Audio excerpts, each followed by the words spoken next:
kebutuhan pribadi masing-masing. Perempuan sendiri, laki-laki sendiri. Apapun itu dituliskan. Kebutuhan primer, sekunder, Segala macam. Jadi nek ora ditulis tuh kebutuhannya banyak sekali. Orang-orang bingung. Jadi hilang kebutuhannya. iya. Setiap hari kita tuh berusaha untuk memenuhi kebutuhan kita, cari pemasukan macam-macam untuk menghidupkan kita. Kita kalau melihat daftarnya di kepala kita itu, apa dan sebagainya. Giliran penulis blank. Apa?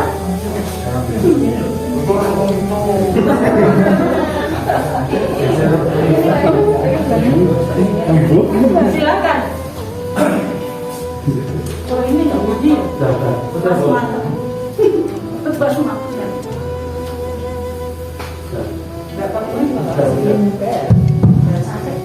Oke, monggo silakan dilanjut. Boleh sesuai dengan urutan menunjukkan prioritas boleh. Misalnya bingung orang urut gimana? Seluruh kebutuhan kita, baju, skincare, alat mancing, anggaran ngopi-ngopi. Kalau itu jadi kebutuhan ya harus dituliskan ya. Nah ini kerjasama yang bagus. Lagi tulisannya banyak, tulis saja. Ini kode. Oke, apa itu?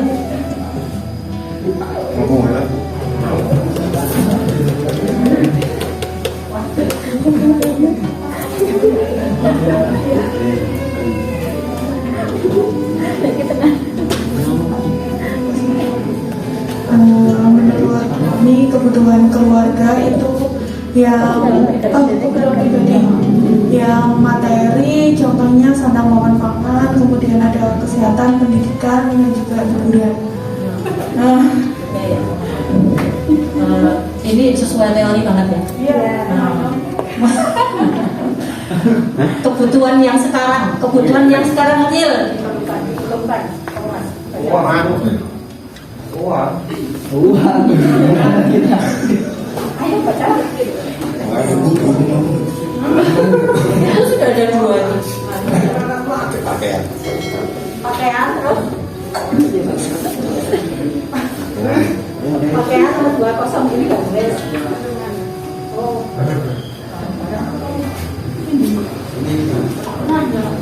Uang.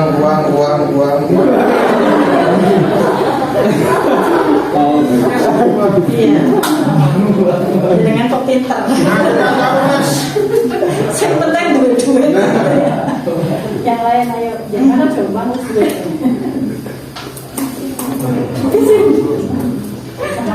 Uang, makanan, alat masak, bahan kue, masakan, skincare, manicure. Ya. Uang, makanan, alat masak, bahan kue atau masakan. Ini kayaknya cocok ya. Skincare, bodycare. Itu kebutuhan. Kojoan. Sandang, pangan, makanan pokok, jajan, perawatan diri, pakaian, traveling. Oke. Misalnya kuota Indomaret, skincare, pakaian, dan final transport. Terus servis motor tiap bulan sama jajan. Servis motor tiap bulan jajannya berapa tadi apa? Kuota internet. Ya. Kuota di urutan pertama. Jadi untuk saat ini itu menjadi kebutuhan pokok nomor 1. Uang. Dengan salinan tadi. Jadi batal uang. Uang juga.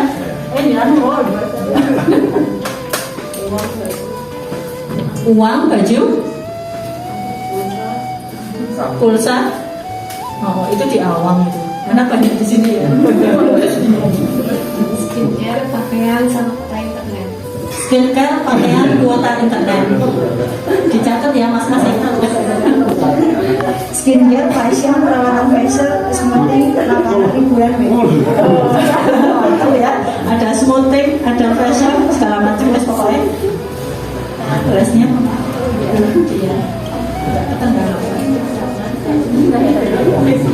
Makanan, cemilan, bensin, pulsa, alat mandi, pakaian, bayar angsuran. Kenapa syaratnya?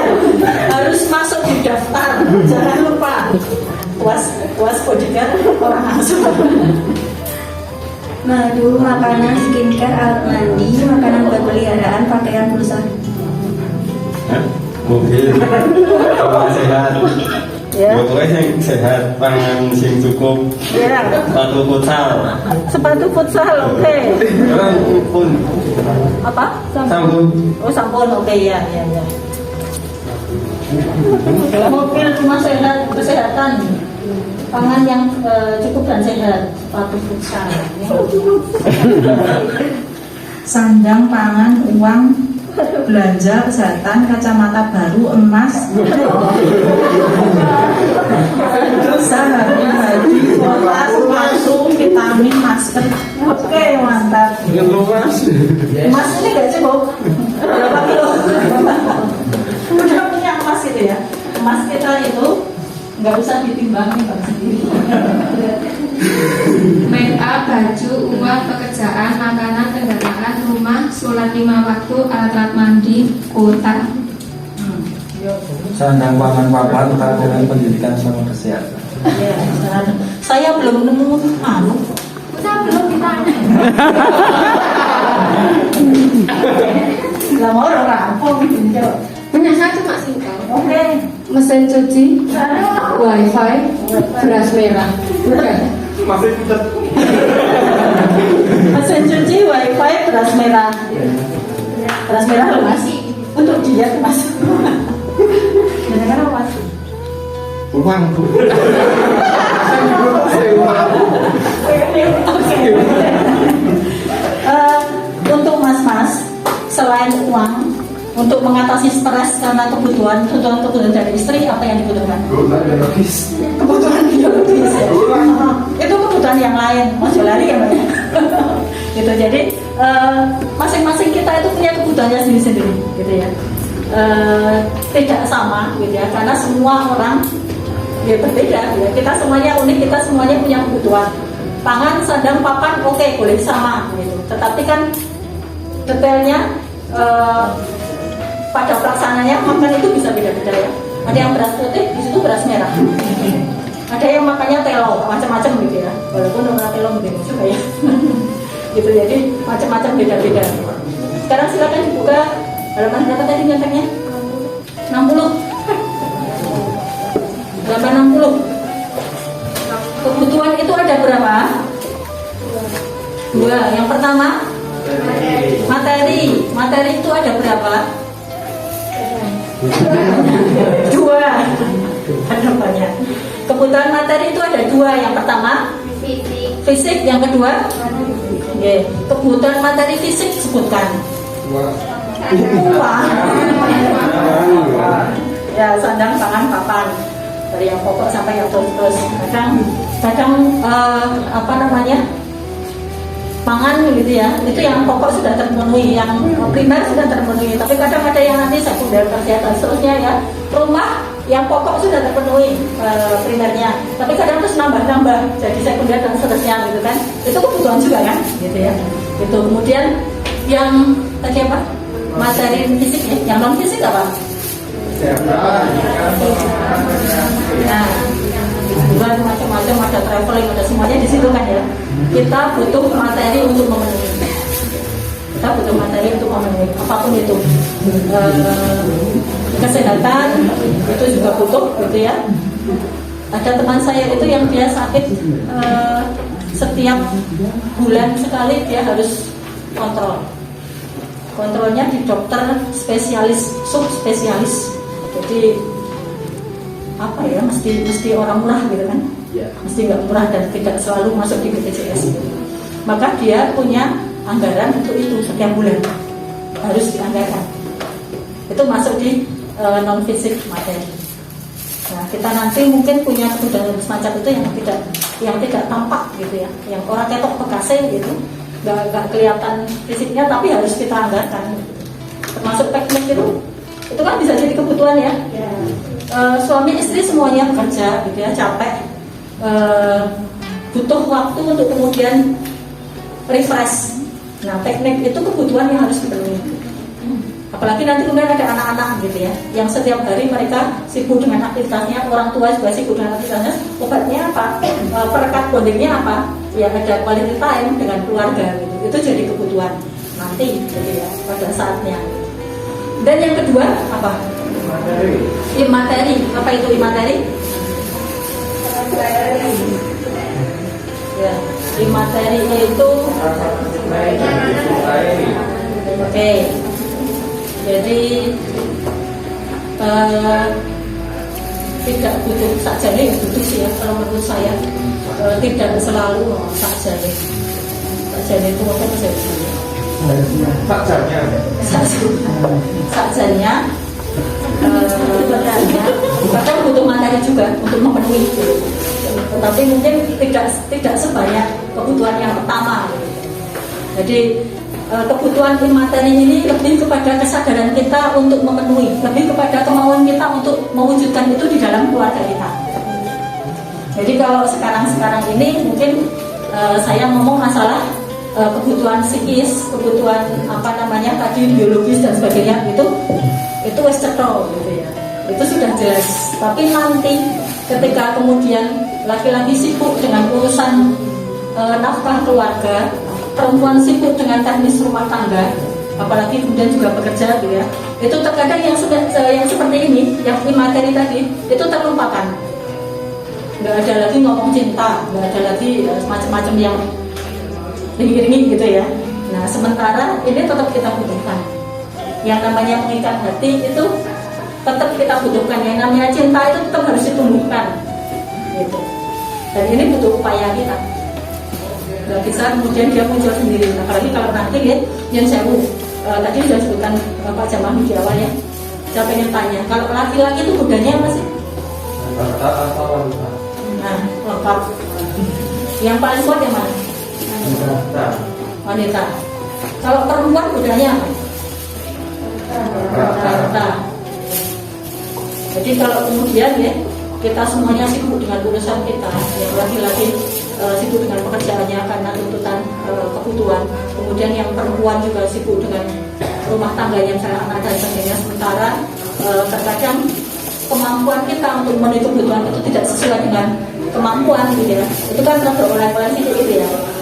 Yang laki-laki olehnya karena teman kerjanya, yang perempuan olehnya karena kok cukup sih gitu ya. Bingung harus harus membelanjakan nafkah yang diberikan suami misalnya gitu. Kalau kemudian kita tidak on the track gitu ya, tidak on the track gitu ya, godaan itu akan mengenai kita. Nah, sekarang kalau kita semuanya kan yang menjawab Mas dan semuanya ya. Kalau laki-laki itu godanya perempuan, kalau perempuan itu godanya harta gitu ya. Sudah kita sadari itu, kita terima itu, dan kemudian kita bisa untuk berkarya.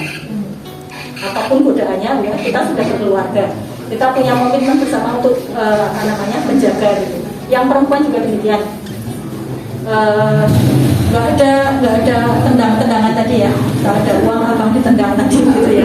Jadi ada saatnya kita memang harus prihatin bersama. Ada saatnya kita harus berjuang bersama.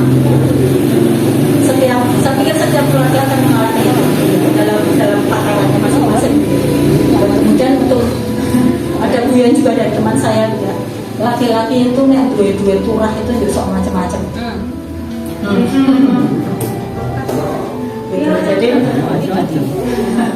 Jadi kalau suaminya punya banyak duit, dia ambil aja ya.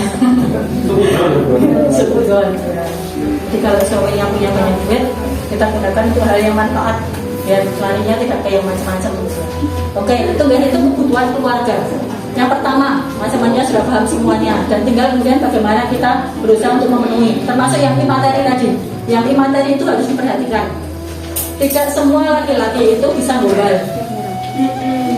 Ya, jadi saja nih ngokir atau dijawab bilang-bilang menang ya. Nggak respon gitu. Sementara perempuan itu butuh digombali. Ditukoknya gombal juga. Jadi karena gombalnya banyak. Gitu ya. Jadi ini apa gitu? Ini pemahaman yang harus kemudian kita pahami bersama. Tidak semua laki-laki bisa gombal, perempuan juga harus memahami itu. Nah, suami itu orang iso romantis itu ya kita pahami. Ya, gitu ya. Tetapi laki-laki juga harus mengerti juga gitu bahwa kadang-kadang perempuan itu pengen pengen dimanja, pengen dimengerti, aduh gitu. Jadi kadang-kadang gombal dikit nggak apa-apa.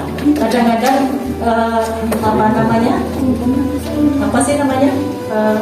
ngalung itu pemuji gitu nggak masalah gitu ya. Nek nganggo baju gue cantik loh gitu. Berarti yang tadi nggak cantik. Berarti masalah benar gitu ya. Wes mau bola dia atau aja. Jadi masing-masing harus paham bahwa laki-laki itu seperti apa, perempuan itu seperti apa, dan kita berusaha untuk menyesuaikan, walaupun yang seperti itu tidak harus setiap hari, tetapi diupayakan. Kalau sudah sibuk, besok setelah menikah, benar-benar WA-an, ya, telepon-teleponan, kira-kira segala macam gitu. Nanti kalau anaknya sudah tua, orang tahu ngaruh nih, terserah urusannya dulu dia. Nah, yang semacam ini harus dimulai, ada yang mulai. Gitu, gitu. Jadi kebutuhan materi itu hanya terletak pada kemauan kita untuk mewujudkan, untuk memenuhi. Jadi penting, ini penting agar kehidupan rumah tangga kita nggak garing gitu ya. Jadi ada upaya. Yang pertama, kemudian yang kedua, apa tadi yang kedua tujuannya?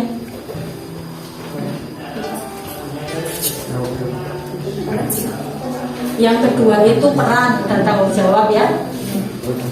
Jadi saya termasuk yang konservatif, meyakini bahwa kewajiban mencari nafkah dalam keluarga itu ada pada laki-laki. Jadi yang wajib untuk menafkahi keluarga itu laki-laki. Kalaupun kemudian perempuan itu bekerja menghasilkan, gitu ya, itu adalah tahunnya, itu adalah bantuannya untuk keluarga, untuk suaminya. Kewajiban untuk diri sendiri. Minimal tidak merepotkan gitu kan. Yang bertanggung jawab laki-laki gitu ya, yang bertanggung jawab laki-laki, sehingga kemudian ketika perempuan bekerja menghasilkan gitu ya, itu tidak melupakan tugasnya yang lain. Tugas perempuan itu apa sih? Taat, masak. Kemarin itu di pengasih gitu ya, tugas perempuan itu apa sih? Ada yang bilang masak gitu, terus kata itu mas-mas itu, masak itu tugasnya warung. Ternyata dia punya warung makan. Pantas. Itu dia. Jadi laki-laki mencari nafkah, bahkan kalau di situ kan sampai kemudian dia itu menyuapkan makan itu ke perut istrinya, itu kewajiban laki-laki. Tapi ya nggak segitunya kali ya. Biar romantis kok. Iya, ya itu setahun pisan, naik kalingan gitu. Pas kalau masalah teknis, laki-laki itu pemimpin keluarga, dia penanggung jawab nafkah gitu. Sementara perempuan itu dia manajer rumah tangga gitu ya, yang memastikan bahwa seluruh urusan rumah tangga itu beres, itu istri. Kalau masak pekerjaan siapa? Suami ya. Suami ya, oke, nggak masalah. Yang penting beres kami. Kita memastikan pekerjaan itu beres. Apakah kita kerjakan sendiri atau didelegasikan pada orang lain, nggak masalah. Tetapi jangan pernah kemudian kita menganggap seluruh kegiatan kita, seluruh kewajiban kita dalam tanda kutip gitu, bukan cuma kewajiban ya, seluruh aktivitas kita dalam rumah tangga itu menjadi kewajiban yang memberatkan, itu bikin kita capek. Kalau kita masak, betul masak, kalau capek larang, ada banyak warung makan, rumah makan gitu ya, bikin kopi gitu ya, apa saya setiap pagi harus bikin kopi, ya kalau kamu mau melakukan itu karena cintamu pada suami, kenapa tidak? Jadi mikirnya itu enak-enak saja, nggak usah dipikir sedemikian. Kalau misalnya capek kan juga bisa bilang kesel dan sebagainya, tinggal kemudian bagaimana komunikasi itu bisa berjalan dengan baik. Jadi itu peran, harus berbagi peran. Sekalipun misalnya penanggung jawab nafkah itu adalah suami gitu ya, peran istri itu bagaimana bisa mengatur nafkah itu dengan baik untuk memenuhinya. Kemudian yang ketiga terkait dengan alternatif pemenuhan kebutuhan. Ada 2 poin. Yang pertama potensi. Ini Mas ngasih tahu sebagai apa? Apa Mas? Kerjanya apa? Freelance, oke. Apa Mas? Sekretari, oke. Mas? Desain grafis, ya. Yang itu, yang merah di sebelah kiri.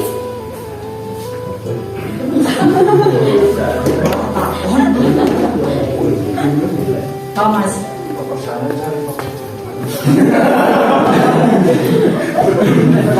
Dengan apa? Wika swasta. Oh karyawan swasta, oke. Swasta ya. Menjadi turun. Dengan apa? Sama. Turun juga. Tenaga kontrak. Desain font apa Mas? Kode memang sopir, oke, nggak mencari pekerjaan. Kita punya pekerjaan kita masing-masing. Yang perempuan juga begitu, punya pekerjaan masing-masing. Tetapi saya yakin Mas dan Mbak semuanya punya potensi lain selain pekerjaannya yang sekarang. Ada potensi yang lain. Kalau sekarang mungkin wes cukup, gini aja sudah cukup. Saya sudah bisa hidup, sudah bisa memberi orang tua. Orang tua itu termasuk anggaran yang harus kita berikan, ya harus kita masuk dalam anggaran kita dalam setiap bulan gitu ya, sebagai orang tua nggak minta sama kita. Tapi itu saya pikir itu menjadi kebutuhan juga kan untuk kita, sedikit atau banyaknya itu urusan yang lain gitu kan. Jadi selain kebutuhan yang selain pekerjaannya sekarang, pasti semuanya punya potensi. Sekarang mungkin baik-baik saja dengan pekerjaan yang sekarang, tapi nanti kalau sudah gabungan putra 1, 2, 3 dan seterusnya juga akan terasa. Sekolah SD, SMP, SMA nggak seberapa bayarnya kalau kita sekolah negeri. Tapi kalau kita sekolahnya di luar negeri, kalau kuliah itu kan nggak ada yang murah sekarang. Kuliah itu nggak ada yang murah sekarang. Kita pengen besok anak-anak kita mengenyam pendidikan tinggi gitu misalnya. Nah, saatnya potensi itu dikembangkan. Nggak usah nunggu besok ketika kita butuh baru kemudian kita berpikir ngopoyo gitu ya. Kalau sekarang kita punya potensi itu, kembangkan dari sekarang. Tadi beli alat masak, siapa tadi yang beli alat masak dan sebagainya gitu ya, karena hobinya, kebisaannya di hal yang masak-masak gitu ya. Kembangkan dari sekarang gitu ya. Anak saya itu suka ngedit begini, kadang dia ngelamar gitu ya ke youtuber gitu ya, nah, dikasih kerjaan gitu, suruh ngedit gitu, itu kan lumayan juga ya. Apalagi kalau kemudian kita jadi pelanggan tetap, pekerja tetap gitu ya, itu juga lumayan. Pekerjaan yang bisa disambung, tapi hasilnya lumayan, bisa menambah. Nah, potensi semacam itu sesuatu yang harus kita kembangkan sejak awal. Pandemi itu memberikan kita banyak hikmah. Tahun 2019 itu kita punya planning ekonomi banyak sekali gitu ya. 2020 hampir rampung gitu kan, nggak ada yang bisa jalan gitu. Jadi kemudian tahun 2020, 2021 kita dipaksa untuk berpikir di luar kotak. kita dipaksa untuk begitu ya, caranya biar apa namanya, bakul nasinya itu orang jomplang gitu kan. Nah, nanti kemarin kita masih sendiri, besok ketika sudah ada istri, sudah ada suami, sudah ada anak-anak gitu ya, mereka tidak bisa nunggu kita berpikir dulu kan, kebutuhan itu terus berjalan gitu. Nah, potensi ini yang harus dikembangkan dari sekarang, itu yang pertama. Kemudian yang kedua, selain potensi adalah sumber daya. Sumber daya yang kita miliki itu bisa kita gunakan sebagai sarana pemenuhan kebutuhan alternatif. Apa misalnya? Apa ayo? Punya rumah orang tua, rumah sendiri, rumah kontrakan, apapun itu tetap jenis rumah, bisa dimanfaatkan untuk rumah produksi, untuk apapun lah gitu, segala macam gitu. Itu bisa jadi sumber daya. Ya caranya kemudian rumah itu di apa namanya, didesain, disekat dan sebagainya, sehingga bisa menjadi alternatif pemenuhan kebutuhan yang lain. Ada mobil, ada motor, ada sepeda, ada mesin jahit, ada dan sebagainya ya. Itu bisa kita optimalkan untuk alternatif pendapatan. Jadi keranjang-keranjang kita yang lain gitu. Jadi dipaksa untuk kreatif gitu ya. Daripada dipaksa, mending kita memaksa diri kita saja. Dulu ketika sebelum pandemi itu, kalau kita mau jajan pizza, kita udah mikir ya, jajan pizza saya rada enak, saya regane larang gitu ya, beli itu bisa 100.000, 150 lebih. Walaupun yang tokonya gede itu kan lebih. Ketika pandemi, pizza yang dulu dijual di gerai-gerainya yang top-top itu dijual di pinggir jalan berapa? 10.000. Itu yang kelas ya. Kalau yang pizza gambar rumah itu 11.000. Ya, pizza yang awalnya mahal jenis 100 lebih, 80 lebih, 150 gitu ya, itu dijualnya 100 papat ya mas ya, di pinggir jalan 100 papat. Mas-masnya itu bawa motor, bawa payung itu dipasang di situ, 100.000 dapat 4 adem di atas kan. Ya. Itu apa gitu, dinamika ekonomi itu seperti itu gitu ya. Itu kan gambaran global ya, banyak perusahaan hancur gitu ya, karena pandemi gitu ya. Kondisi rumah tangga juga begitu sebenarnya gitu ya. Cuman karena kalau kita di Jepang ini ya nggak punya duit itu nggak masalah, karena kita masih punya kebun, masih punya tetangga dekat orang tua gitu. Tapi kalau yang hidupnya di kota, kalau nggak punya duit ya nggak makan, kalau nggak ada bantuan ya nggak makan gitu. Nah sekarang kondisi kita masih lapang, masih longgar gitu ya, maka potensi dan sumber daya itu kalau bisa disiapkan dari sekarang. Suatu saat nanti kita pasti akan butuh. Suatu saat nanti kita pasti akan butuh. Jadi daripada nanti kita dipaksa keadaan, mending kita memaksa diri kita dari sekarang, muter gitu. Saya pernah punya teman, saya punya teman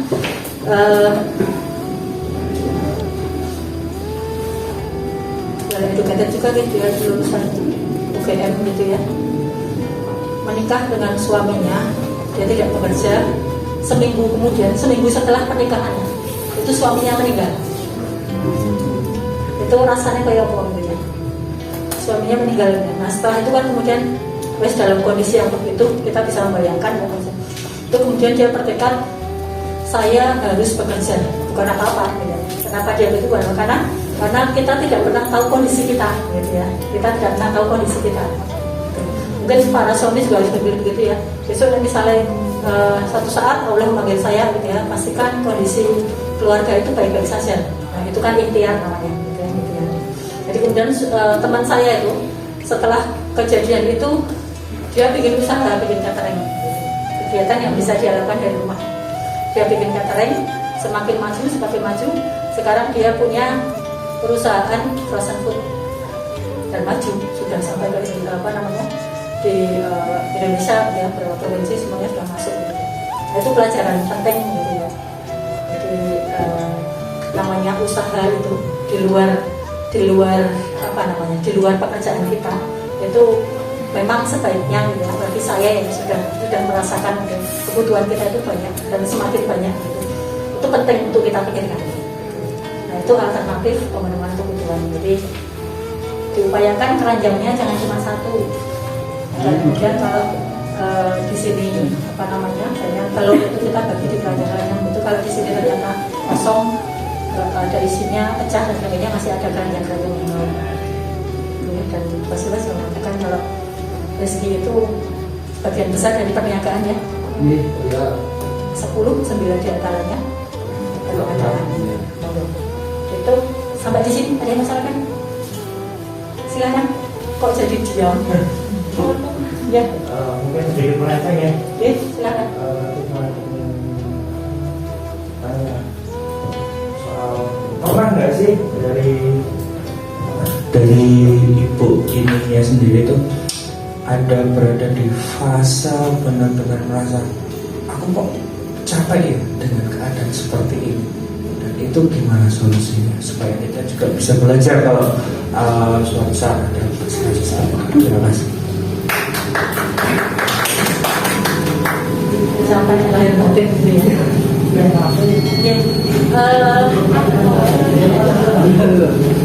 Selama kita hidup itu kan kadang roda itu gak pasti kan, naik turun gitu. Kondisi kita juga sama seperti itu gitu. Dinamika perkawinan itu kalau kita bicara masalah rumah tangga, keluarga dan segala macam faktornya gitu, itu pun seperti itu juga gitu ya. Jadi kalau masalah capek rumah tangga, capek apapun gitu ya, insya Allah kita semua pernah merasakan. Kalau jenengan-jenengan mungkin capeknya itu karena masih muda, masih sendiri gitu ya. Kalau capek ya tinggal ngopo gitu ya, mungkin nanti hilang gitu ya. Tetapi ketika kemudian kita sudah berkeluarga, mau capek itu kok ono bojone, mau capek kok ada anak-anak gitu ya. Dan yang saya lakukan itu ya sudah, saya kembali kepada niat awal menikah. Saya kembali kepada tugas saya sebagai makhluk itu apa sih gitu. Kondisi ekonomi misalnya nih, kondisi ekonomi itu saya pernah ketika dulu awal belum mapan gitu ya, belum mapan gitu, ada saatnya nek orang dedek itu ya ada tenang. Saya ini aktivis sejak dulu, jadi kadang di rumah itu, di rumah buat rapat ya, oke, masuk saya tolak gitu ya. Teman-teman datang ke rumah mau rapat gitu ya, masuk ya orang agak berbeda gitu ya. Waktu itu saya cuma pegang uang 2.000 dong mas. Terus saya bingung minta, itu kok kayak apa ya? Kemudian saya bikinkan minum gitu ya, teh, gula masih ada, saya bikin minum gitu. Sambil kemudian saya nunggu yang lainnya. Kok darulah ya, pada nggak datang. itu pertolongan Allah gitu ya. Pada nggak datang ya, datang cuma 1, 2 gitu. Terus lah pasal disuguh nggak apa-apa. Gitu jadi yang semacam itu kita kembalikan lagi. Namanya kehidupan itu sudah ada yang bikin ceritanya, gitu ya. Kita menjalani aja dengan yang kita mampu, gitu ya. Kita kembalikan lagi pada Allah. Allah tidak akan pernah mencoba kita dengan sesuatu yang di luar kemampuan kita. Santai saja dilakoni saja, gitu ya.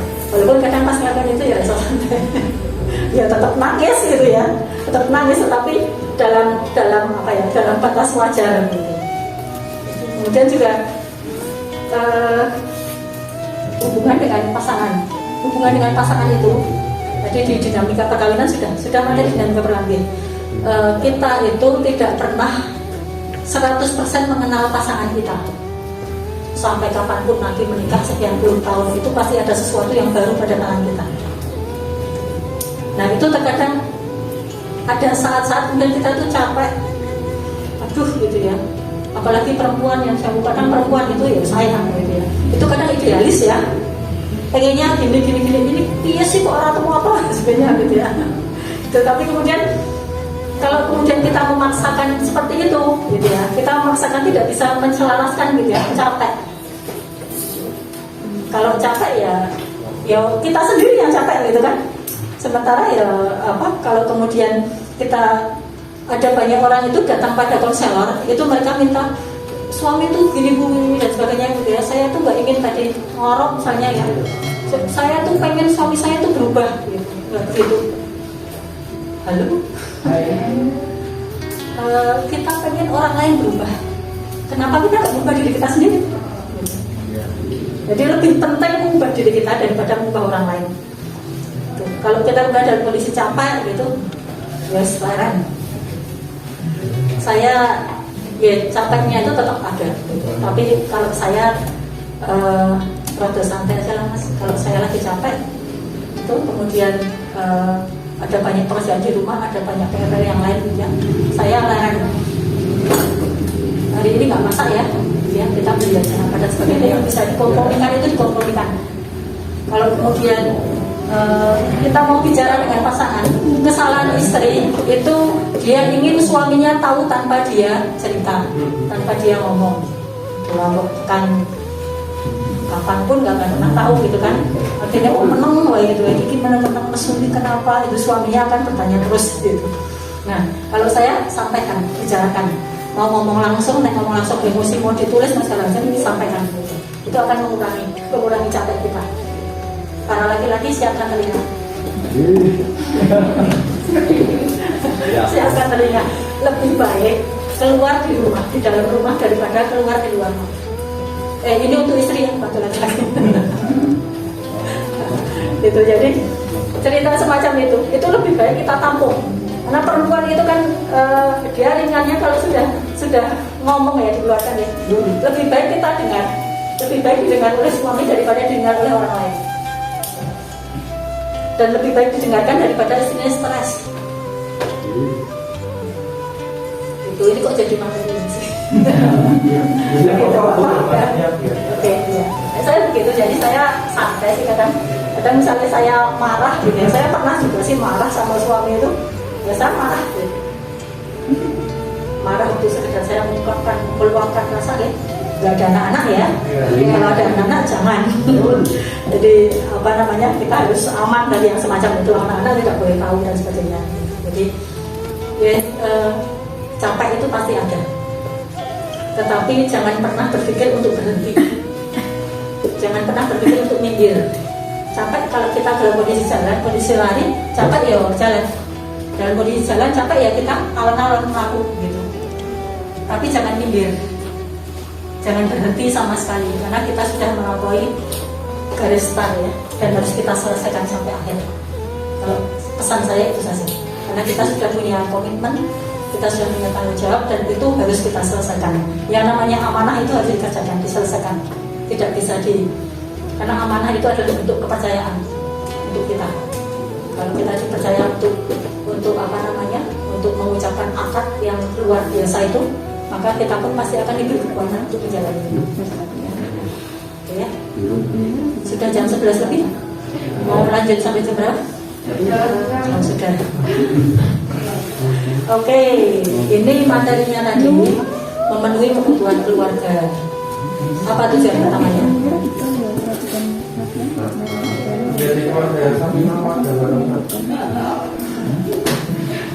Itu kan sesi pertama. Sesi ini itu kita tahu kebutuhan, tadi tahu kan? Jelas kebutuhan. Oke, yang kedua, uang, peran, tanggung jawab masing-masing. Yang ketiga nanti memenuhi kebutuhan. Oke, di prakteknya insya Allah semuanya sudah lebih pintar, lebih canggih gitu ya. Apalagi anak-anak sekarang gitu ya, itu lebih banyak peluangnya, fasilitasnya juga lebih banyak.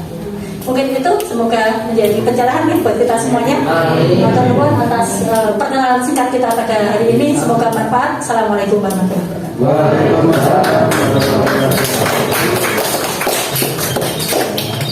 Saya langsung pamit. Assalamualaikum.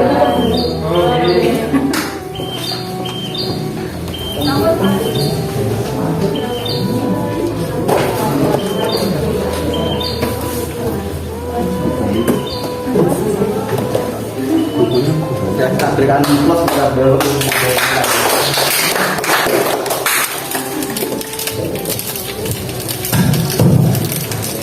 ya, terima kasih kepada beliau Ibu Dewi Nuraini SIP yang telah menyampaikan materi yang bermanfaat bagi peserta bimbingan perkawinan semuanya untuk kedepannya sebagai ilmu untuk mengaruhi bahtera kehidupan berumah tangga. Berakhir sudah pada pertemuan siang hari ini. Marilah pertemuan atau bimbingan perkawinan calon pengantin angkatan 37 pada siang hari ini kita tutup dengan membaca bersama-sama. Alhamdulillahirabbil alamin. Demikian ada salah dalam kami membawa acara pada hari. Saya mohon maaf yang sebesar-besarnya. Akhirul kalam. Wassalamualaikum warahmatullahi wabarakatuh. Untuk acara kultur dari kultur apa dispen nasi dipun dar apa dipun atau kultur monggo. Oke, untuk fotokopi KTP yang belum dikumpulkan kalau belum bawa besok dibawa dan pas foto 3x4.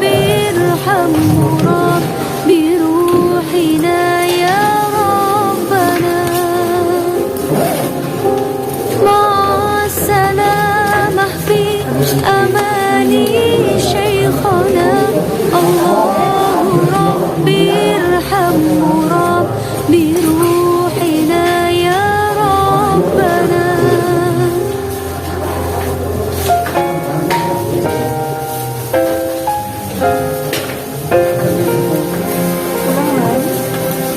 يا بدرات من هذا كل كمال